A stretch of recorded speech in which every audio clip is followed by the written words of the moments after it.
The story of the millionaire next door, the unseen tribe. In a world blaring with images of luxury cars, designer labels, and sprawling mansions, two researchers, Stanley and Danko, embarked on a quiet quest. They wanted to find the real wealthy in America. They ignored the flashy headlines and instead knocked on the doors of ordinary neighborhoods, surveyed thousands of households, and crunched the numbers. What they discovered was a secret tribe living among us. They called them the millionaires next door. And their story shattered every popular myth about wealth. Chapter 1. The Great Disguise. The first lesson was one of appearances. The true wealthy, the researchers found, were masters of disguise. They did not live in the biggest houses. They drove used cars, reliable Fords, Chevys, and Toyotas. They wore simple, well-made clothes, not designer suits.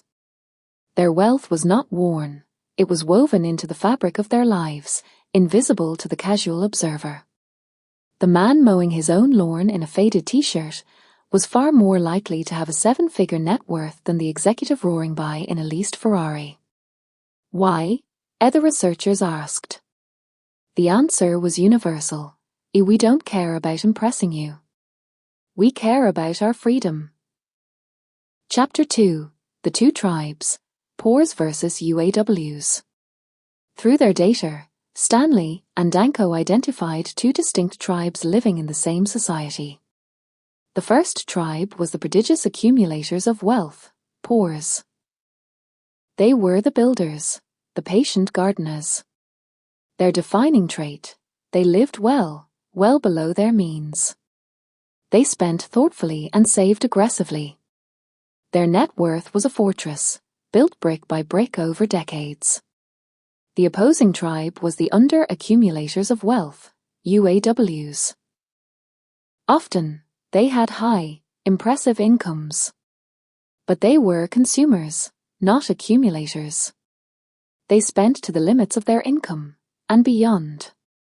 They displayed all the symbols of success but had little actual equity.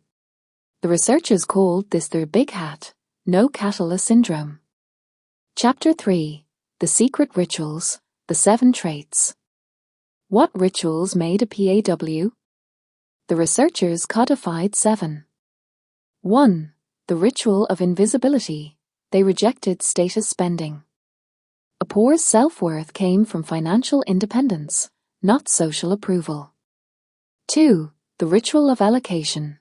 Time, energy, and money were directed with purpose toward wealth building. Budgeting was not a chore, it was their blueprint. 3. The ritual of priority. Financial independence was the supreme goal, far above appearing rich. 4. The ritual of self-reliance. Most PAWs had not been bankrolled by their parents. They learned early that security is earned, not given. 5. The ritual of tough love. They taught their children the same self-reliance, refusing to subsidize lifestyles the children couldn't afford themselves. They called this avoiding economic outpatient care. 6. The ritual of the dull normal. They often owned unglamorous, essential businesses, welding, plumbing, pest control. These were fertile, overlooked fields where frugality paid high dividends. 7. The ritual of the right vocation. They chose fields where you didn't have to spend a fortune to look successful. Chapter 4. The Ancient Scroll, the Wealth Formula. To the seekers, the researchers gave a powerful tool, the wealth formula. Expected net worth equals your age x your pre-tax income, or 10. This was the benchmark. To be truly wealthy, a PAW, your actual net worth should be double this number. To be a UAW, it would be half or less. The seekers did the math. A 50-year-old lawyer earning $200,000 a year was expected to have $1 million. If he had a $500,000 mortgage, a leased BMW, and only $300,000 in retirement funds, he was a UAW, a big hat, no cattle a doctor. His neighbor, the 50-year-old janitorial supply owner earning $90,000, was expected to have $450,000. If he lived in a paid-off home and had $1.2 million in savings, he was a PAW, a true millionaire next door. Chapter 5. The Modern Parable. The researchers' data painted a clear picture. Wealth is not about what you earn. It is about what you keep. It is the gap between your ego and your income. The tribe that mastered this gap, that found dignity in frugality and power in patience, was the tribe that achieved true independence. The flashy UAWs, chasing the admiration of strangers, were often one paycheck or one market downturn away from crisis.